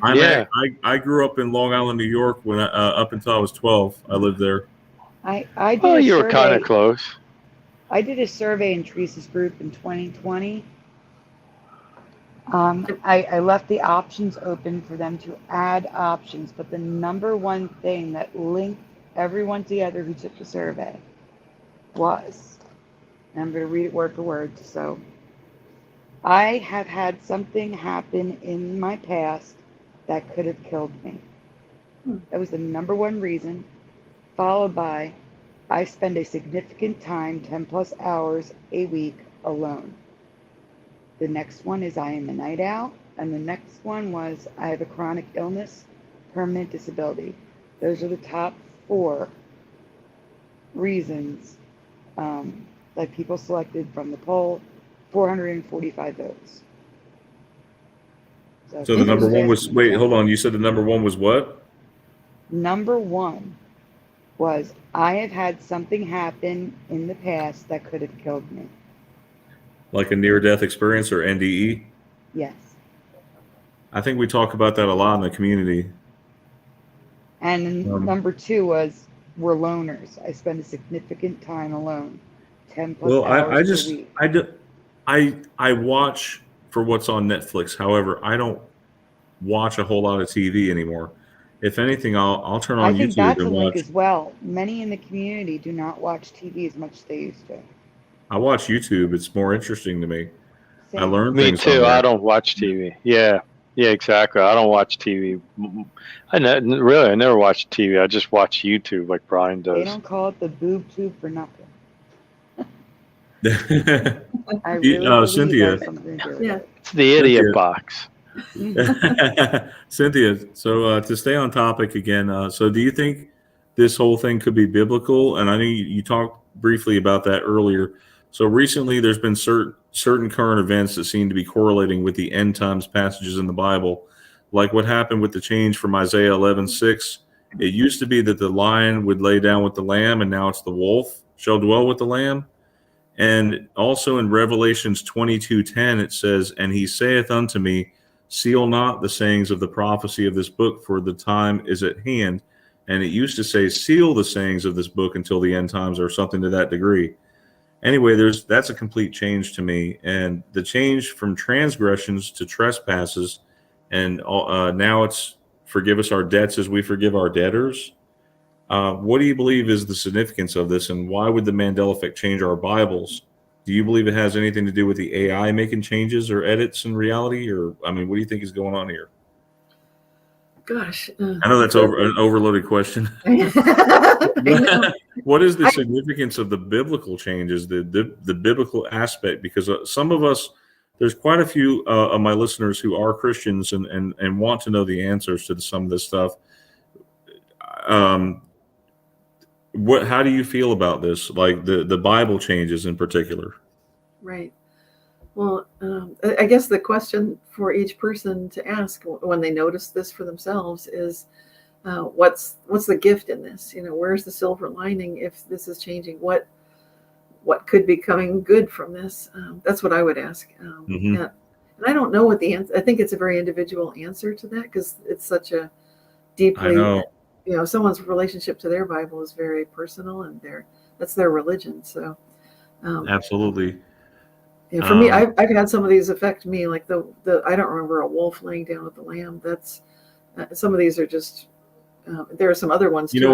What's really funny and strange to me is, like, you look at some of these residuals. Like we talk about residual is stuff that's left behind after a change. Yeah. And how is it possible there are drawings like where people write out the verse has changed for them, but that there's a picture of a lion and a lamb laying together? I'm serious. Like, we find residues like that. Right. I mean, why would they do that? Why would they even falsify the information? It's hard. I know whatever is making the changes or edits in reality,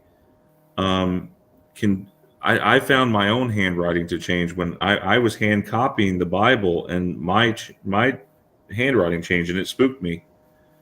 So I know the writings can change, and that's the reason why, like Sandy, pictures are hard to change along with it. The writing can change. So Sandy, and a lot of her, when she makes the slides for our shows, Yes. she has color designation. So if it's green, it's residue. If it's red, it's current reality. So, so in case it changes, we have a reference to that, because if it's green, we know it's good. And also, I've noticed that if I put a box around it, it's less likely to change for some reason. If I just leave it as is and throw it into a green slide, I've had residue changed. But if I put a box around it, it's less likely to change, which is very strange. Yeah. That is super interesting. It does beg the question, like you said, about the AI. And usually I don't delve into that too much, but I can't say it's not possible. So, I mean, Well, have you seen the recent advances with the AI? Now there's this Chat GPT, which can actually write you a full length book, like in a matter of like minutes. You can tell it to write a book, so we could all become authors, I guess, with this thing. And kids are going to use it, I'm sure, to try and pass their exams or whatever. They're going to use it for some of that. Yeah. I find it interesting though. It does, like, it will help, like, people like me sometimes who have writer's block. It can help with that. I would not rely on any AI all the way for that, but definitely can help with writer's block, in my opinion. But the mere mentioning, I mean, the AI, all of our phones in 2023 are going to be geared toward AI-based processing chips. I've heard about this. Samsung is in on it. So is Apple. Apple already has it, I think, in their iPhone 14, maybe. You can correct me if I'm wrong. But I think 2023 is going to be the year the AI really takes off, and you're going to see a lot more virtual reality. Anyway, that's what I wanted to say about the AI. So, what were you? Was there any more you wanted to say about the AI, Cynthia? Well, I think it's kind of like it's kind of out of the box. So it's like it's escaped its containment. Yes. It's meant. There's no way to really contain it. So then, what humans need to do is recognize our appropriate role alongside AI, which is to be, just as we should be with nature, to be guardians and caretakers of what's right and good and what our highest values really are, and to not ever bow down to something that we think like transhumanists who think that they're going to preserve their consciousness in the cloud. Well, we've already got consciousness that lasts, and that's the spiritual side of things. So I think the short end run solutions are usually problematic.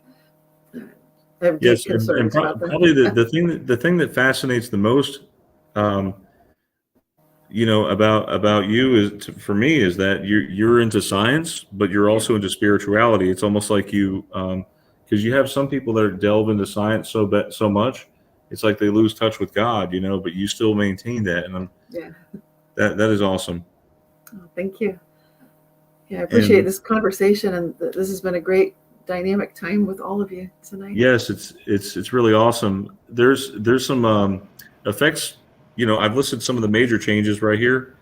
So we're talking about the Berenstein Bears, the Sinbad in Shazam, Monopoly Monocle, the Star Wars Luke, I'm Your Father, Star Trek Beam Me Up Scotty is gone, Field of Dreams, If You Build It They Will Come, Snow White Mirror Mirror on the Wall, JCPenney, PENNY, Chick-fil-A without the K, Bing Crosby, Have Yourself a Merry Little Christmas. That is a huge one. Sandy wanted me to bring that up. But these are just some major changes, okay? Yeah. I wanted him to bring it up because I want to hear what you believe. Now, a lot of people believe there's messages in these changes. Mm-hmm. I just want to hear your take on this because it's what's the change on Have Yourself? Yeah, so this one, Have Yourself. It for you. I gave him the slide so he can play you the clip. Oh, okay. Because if you don't hear it, you're not going to believe it. It's Do I need to show her the slides? I sent you the one slide. That slide, it's a 45-minute show. Just the one slide with the one clip. I sent it to you. You sent it in Messenger? Yes, just to you. Because if I tell you what it says. Yeah, don't say it. Yeah, well, it's in the words, so don't look at the words. Okay. Don't look at the words. But you're not going to. And I'm sure there's many people in this chat who did not see our show last night. Right. I have found so many song changes. And I found a few that are this big as well. They just don't, a lot of people don't know about them. Like, I'll tell you a different while he's getting that. Here Comes Santa Claus. Bing Crosby says, I remember Santa Claus knows we're all God's children. And he now sings, Santa knows that we're God's chillin'. That makes everything rice. Chillin'. He says rice. That makes everything rice. It's weird. Like he started out with right and ended with nice. Whoa. So this is a change like that. So. Okay. Yeah, Sandy, I didn't get your message in Messenger. Yes, you did. It's just you have to scroll up above the thing. So I'll send it to you again. I'll just forward it to you. All right, thank you. I'll just present it to Cynthia You have real it quick now. on this one. Okay.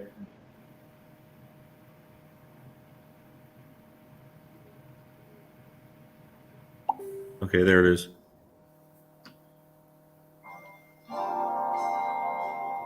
Have yourself a merry little Christmas. Let yourself be light. Do you hear that, Cynthia? It says, "Let yourself be lies." Ooh. That's a huge change. It's supposed to be let your heart be light. Right. It didn't sound like heart be light at all. I thought it did say light, but I didn't hear heart. It is hard to hear. If you go to the Yeah. actual YouTube video and listen for yourself, because it's in the slide. If you go and listen to it, it is clearly lies when we're listening to it on our end. Have yourself a merry little Christmas. Let yourself be light. Yeah, he definitely says self and lies. You in hear that. us at the end. You hear us. It's so weird. Yeah. Wow. I keep hearing light, but maybe that's just because I want to hear light. So, I want to hear light too. Yeah, because that's what I remember, and so wow. But it does sound a little different. It doesn't. It seems a little different to me, like slurred or something. Like you could Yeah, I actually just don't imagine understand it. why he would change heart to self. Let yourself. Yeah, that doesn't make sense. Because I like the heart focusedness. And let yourself be lies. It's not an improvement. That's Yes. No, it's not. but it fits what we've been talking about with the prepackaged persona problem. You know, that people, another word for it, the NLPs. You know, but where people aren't really authentic or genuine. So they're not asking questions. They're not fully present. Well, So it seems like it almost seems like a marketing, campaign for let yourself be lies. You know, select a prepackaged persona and just fit in. Yeah, I'm still wondering because I don't have the original records and I kind of wish I did so I can go back and refer to those. All we have is basically YouTube or whatever, how we're able to hear it. Right. Then you wonder if those things had changed and not the original. So That's a good it's point. always good to go back to the original for reference. Absolutely. Have you ever, I had a question about Fiona Broom. Have you ever been in contact with her who ultimately coined the Mandela effect? Because she went missing until years later when she Yeah. showed up on a coast to coast AM radio show. And I was beginning to think at this point, like she was purely fictional, LOL. Well, actually, I've run into her on social media, like Facebook. Really? So yeah, she's on Facebook, and I'm Oh, on man. Facebook. So you can actually say things to her. She'll post things, but her focus is not so much on the Mandela effect. It was for a while, and then she even stopped collecting the firsthand reports of Mandela effects. She had it set up so people could just enter them on her website directly. I've never done that. What I've done instead is I've received them via email for it's like 25 years now, and month by month I just document the ones that came in that month. So I've got an online depository of, it's called Your Stories. It's the section of the realityshifters.com website. And these are experiences from around the world showing which part of the world.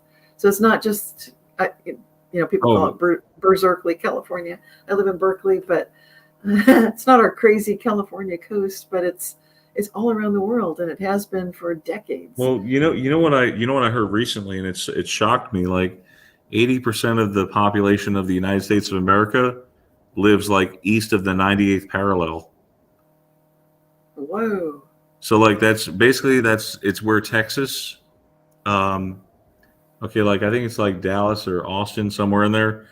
That's the dividing line. You draw a line that directly north. That's where 80% of the country lives in the eastern half of the country, pretty much. Wow. And then the rest is just kind of on the coast. Wow, that is interesting. Yeah, I thought that was so interesting. Yeah. I wanted to take a moment to see if anyone else had any questions for Cynthia tonight. Is there anything that we haven't discussed that Yes. that also you would like to share, Cynthia? Well, I'll let her go first, and then I do have the questions. Okay.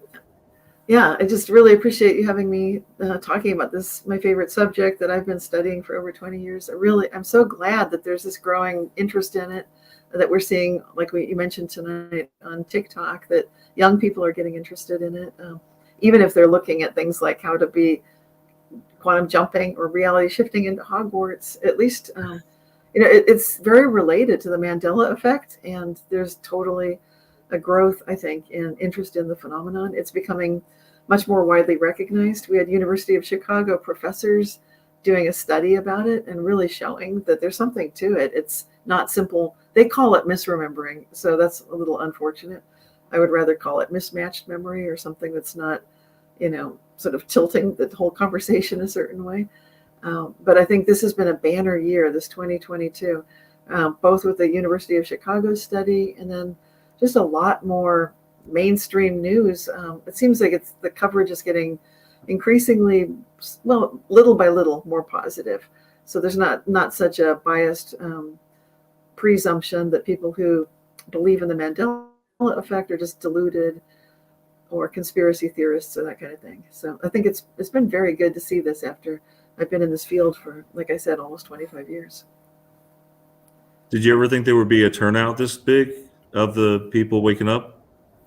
No, I just thought I'm just going to be working in this fringe area all my life, but I knew it was important, and I felt divinely guided to be part of just like I'm just planting the stake in the ground back in the 90s and saying like, okay, this is real. I'm going on record saying it's a real phenomenon, putting myself out there looking like a fool.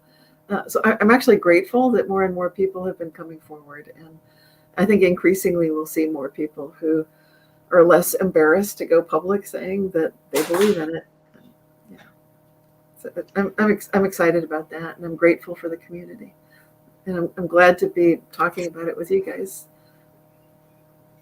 Yes, likewise. Sandy, do you have those questions? Well, before I start, Jeff, did you have any questions? Is Jeff still here? Anything we didn't answer tonight, Jeff, that you had to? Yeah. You're thinking of? There is one thing I'm curious about, Cynthia. Do you believe in quantum immortality? By that you mean, would there be a spiritual possibility from the spiritual side? Yes. If we get into the material realist side, where quantum immortality takes on, to me, there's a darker side of everything. It's kind of like the transhumanist side versus the spiritual side. So I believe in the spiritual side of it, which means that we have immortal souls. Absolutely. To me, that feels right, feels experiential. It feels like what I've been able to see glimpses of in different guises, different ways, shapes, and forms. But I'll back up and explain what I think quantum immortality means, if I'm understanding you correctly, that it has to do with the fact that if we, that people do remember, like kind of like the survey that Sandy conducted with hundreds of people. And one of the number one unifying facts that everybody had in common was that they remembered that there was an experience where they might have died. That's true for me too. From early in life, I felt like I'd, even at age 5, well, I'm not going to go into all of it, but I'd had lifelong experiences of accessing levels of consciousness and awareness that are transcendent because of having gone through some kind of shocks to that system. So the quantum immortality is fascinating because then it begs the question, was there a reality where I died at age 5? Was there one where I died in my teens? I've had many, many, many, many points where I've almost died. It's kind of like a running theme. And so it starts sounding like, well, I've been a quantum jumper all my life, and I just always, every time, make that jump. So quantum immortality then would ultimately suggest, maybe, like some people say, maybe we all died together in some cataclysmic event, perhaps. Pick your year, 2012 and what have you. And I know there was a physicist who first proposed that. Nick Bostrom, I think, was the physicist. And it's an interesting concept. That was meant as just sort of a thought experiment, Gedanken experiment, kind of an armchair physics thought thing. And I don't think he took it into the territory that we go with the Mandela effect. He was just positing the conjecture that quantum immortality could exist. And to me, if we're looking at just the flat physics side of things, then we've kind of missed the ultimate connection, which to me is always going to be spiritual. that's our true identity, that we're always going to be more than just bits of information in a big machine. We can say that information is everything. We can talk about the simulation. We can talk about, even this, the quantum immortality. And those are all okay. But my personal bias is always going to tilt and lean into the spirituality, toward God, immortal souls. It feels resonant to me there. And when I look at the quantum immortality, just saying like, well, all you have to do is make a quantum jump if you're about to die, and then we'll do this brain entrainment. We'll have systems. Yeah. Cynthia, I'm sorry to interrupt you. Teresa Lynch had an important question to ask. If you believe in reincarnation, she put 3 question marks after what she was saying. So. Yeah. Because I feel like I felt like I had a question. What would it be like? Obviously, I had the question. What would it be like if we did put our faith in transhumanism? What if we did have a central AI system that would look after humanity and take care of us? Anyway, I must have had that question because that is my most recent past life, 500 years in the future, from a little less than 500 years from now. Like 480 years from now is where I came from in my most recent past life, which sounds insane, I know, but I believe I went there to check it out. My report is do not go there, do not do that. So if you wonder why I'm so strongly opinionated about some things, it feels like a very fresh kind of, I basically had some post-traumatic stress stuff from it, actually, because it was sort of a traumatic experience. Ultimately, I jumped back, part of the God project, realizing that God is always going to be greater than any central AI, no matter what their tricks and abilities and skills may be, doesn't matter.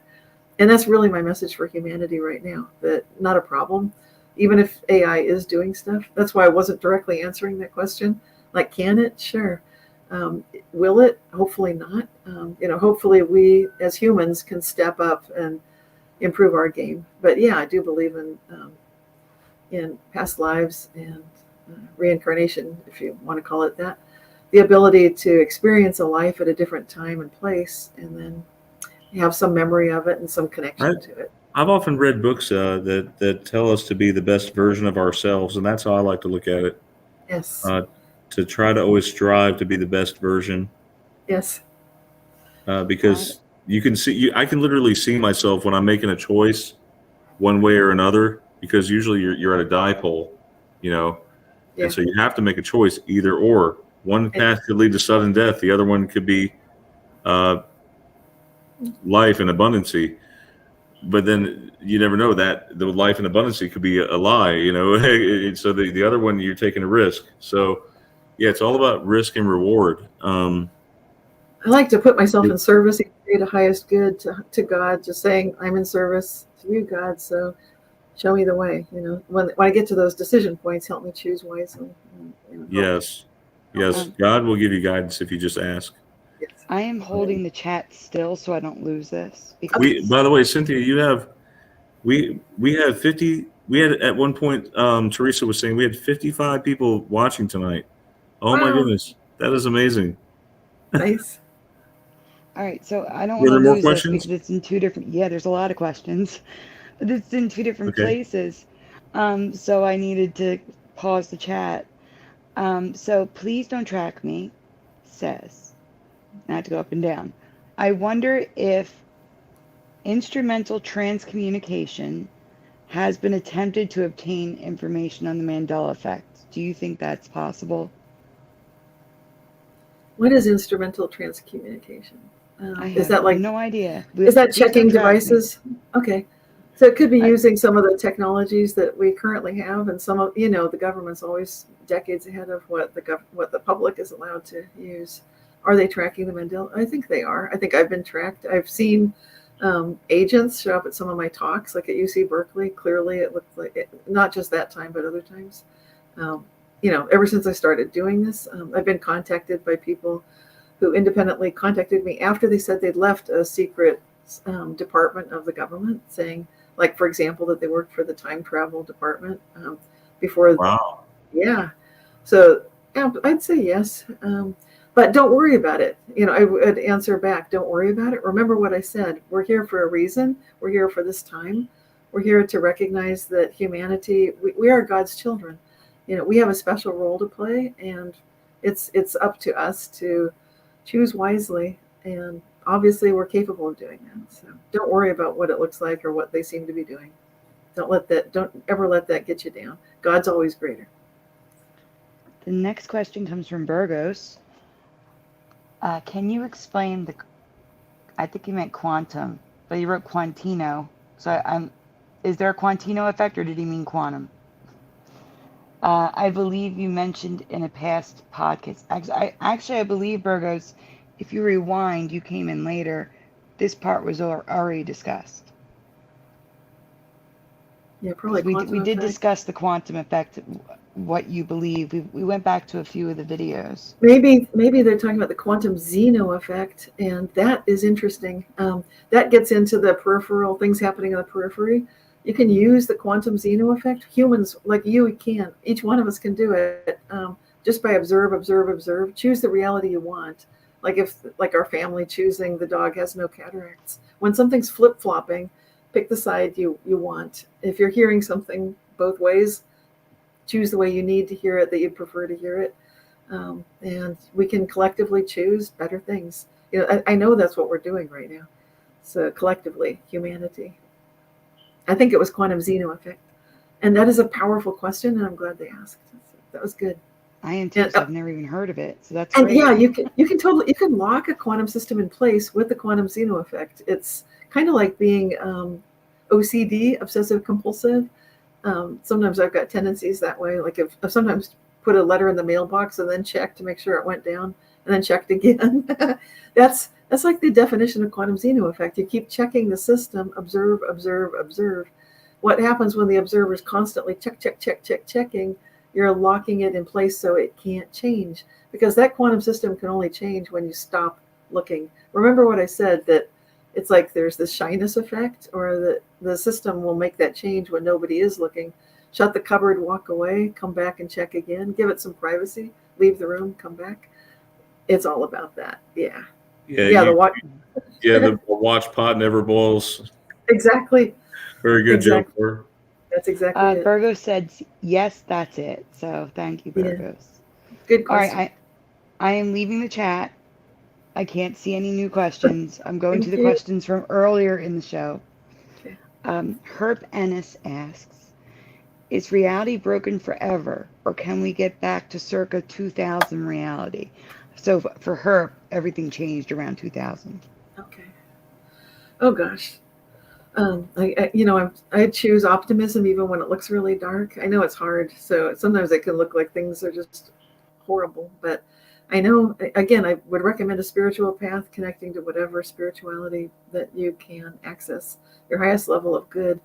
And then invite the question, what can I learn? How can I be in best service with this circumstance? Which obviously sometimes we don't choose that. We don't want it, and it can look bad. I mean, a lot of people notice the sun is different. We're in a different part of the universe. It's like we moved, like we were in the Sagittarius arm. But even in our daily lives, things can be severely different. But I recommend that approach anyway. Just ask, like a battle cry, how good can it get? It's not to be some stupid Pollyanna. No, it's to challenge the universe. Show me how good it can get. It's really a demand. It's a requirement. It's saying, I need to know that. And rather than, because we can look at it either way. We can say reality is broken, or we can say, I'm going to adopt my warrior persona. I'm going to be a light warrior, basically, and choose to ask that question, even when it seems silly or impossible or stupid even. Do it anyway. And you might be surprised, hopefully, to see that there's something positive coming out of severe darkness. Usually if you look for it, you'll find it. But I don't have a better answer than that. Yeah, that's a rough one. Sorry about circumstances. Teresa Lynch asks, in your opinion, how far back do you believe the Mandela effect goes? Has it always existed? Yeah, I do believe it's interesting, because the Mandela effect, as we know it, is a group phenomenon. So we're able to share, usually via the internet or these modern technologies, that, thank goodness, it's not just me. There are other people experiencing this same sort of a mismatched memory. We remember something that's different than what the historical records show.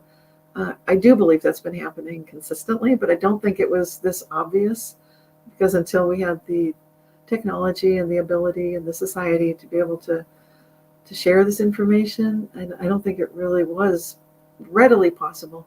Instead, it existed in the form of basically shamanic ancient wisdom traditions, where there would be healers in communities. There would be people working with the weather, and they could change a weather system, change natural phenomena.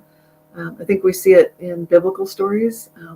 I believe that those miracles all happened, which can sound outrageous, but I really, from what I've seen already, no problem. It doesn't matter what the miracle was. Can it happen? Yes. So in essence, we're living in a time of miracles. I think it existed before biblical times too. I think, but I think that was the first experience where masses of people were noticing Mandela effects or miracles. So I think it's been around quite a long time. The next question is from Joe Bloor, who asks, is time a spiraling, oscillating wave like everything else in this divine creation? And could this explain the time loops, deja vu, and or Mandela effects? Yeah, time is curved. It's subjective experience. So when we look at space-time curves, there's definite curvature happening, and we see it around gravitational things like suns and stars. Large bodies have a definite heavy gravitational effect, and they do affect space-time. So if you've ever seen those space-time maps, they're kind of warped and curvy. And then, yes, there are such things as closed space-time, and I can't say it properly, but it's like closed space-time curves, mangling it completely. But there's this whole concept of working within that theory of, how is it possible to make a loop come back to basically to a previous time, and we can do it, and it holds forth as being perfectly scientifically doable, as long as you're not going back exactly to the place you came from. So it's like you can come back to a very similar place. Closed time-like curves, I think I'm still trying to figure out what it's called. Can't remember exactly offhand. But I did do a talk about this on my YouTube channel. I think it was the 2020 talk that I gave about, it was basically, adventures with the Mandela effect, and just really looking at what is this time situation like. And I mentioned my own experience meeting my future self in this lifetime when I was a teenager. She walked into my room. So I had that experience. And I mentioned a couple of other experiences from famous authors. One of them is Philip K. Dick, who met his future self. And then there was another one. So I mentioned 3 of those and what that looks like. And I think there's a strong connection to the Mandela effect. Absolutely. Sandy, sorry to interrupt. Sandy, we have time for one more question. Can you pick a good one? Yes. Yeah. Okay, that one's kind of close to that one. All right, this one is specific, so I'm going to ask this one. Frank Nunez had a thought, which I'm going to change into a question. Going back to your story, what happened, your experience with the quarter. Do you believe you or your energy changed the quarter or something else? And if so, what do you believe caused the quarter to change? That's a great question. A great observation, as originally stated. So my current take on it, my take at the time would be just annoyance with it, and I felt like it must have been a combination of being in a hurry, because when I'm in a hurry, often when I'm not grounded, then I get all kinds of psychic effects. Things like if I'm not grounded and I'm running a lot of energy because I'm running late or something, then I've seen like the dishwasher break, the light. I flipped on the light in the kitchen. It just went with an explosion, and it just failed. And then the dishwasher stopped running exactly at that moment. And some third thing also broke down. So Now, I quickly learned to stay grounded, don't let my energy go haywire. But in this experience, to me, it really much more accurate description of what happened was, as I was alluding to earlier, that there are levels of myself, and there's a higher level of myself that could see all the possible realities. Like when I'm dreaming and I get dreams that turn into deja vu later, it's like we have this ability to connect with possible alternate realities, and that one somehow just gave me that burst of energy, allowed the quarter to melt, so I was forced to get another coin and miss the train I thought I was there for, to catch the next train, which was exactly right for meeting the person that was wonderful to meet. So I felt like there was a higher level, higher order of things orchestrating events. You might call it angelic or a higher level of myself, but that's what it felt like to me. Because even though I was running what I thought was late, I think I was pretty grounded, so I was surprised that that was happening, actually. Yeah, Cynthia, is there anything that we haven't discussed that you would like to share with us tonight? Just a reminder to, I'm very serious about it, that if all of us keep asking how good can it get, and we do that with all of our hearts, we are changing the world. And when it doesn't even matter if you're looking at the Mandela effect or something else, but it has a cumulative and a tremendous, it brings us to a tipping point for humanity where literally it doesn't matter what seems to be going wrong. We can start pulling things into a very positive direction, regardless what degree of chaos might be unfolding. So I strongly encourage that. I like how you put earlier order over chaos. Yes. I like that. When you move to a higher order, you move away from chaos. And so I wanted to thank you again, Dr. Larson, for taking time out of your day to talk with us tonight. And hopefully you'll join us again in the future. It's great really having you on, Cynthia. Thank you so much. Thank you so much. Take care. Thanks, Cynthia. Thanks and again. Happy New Year, everybody. Love you guys. Happy New Year. Before we go, I just want to wish a very happy birthday to Karen Maloney, one of our viewers. She's here all the time, so happy birthday, Karen. Okay. And I've also highlighted Cynthia Sue Larson's YouTube. Guys, please check it out, okay? And also check out her books. I think you all will be very much into her books. And anyway, thank you, Cynthia. Have Thank a you great so night. much. Take care. God bless Bye. everyone.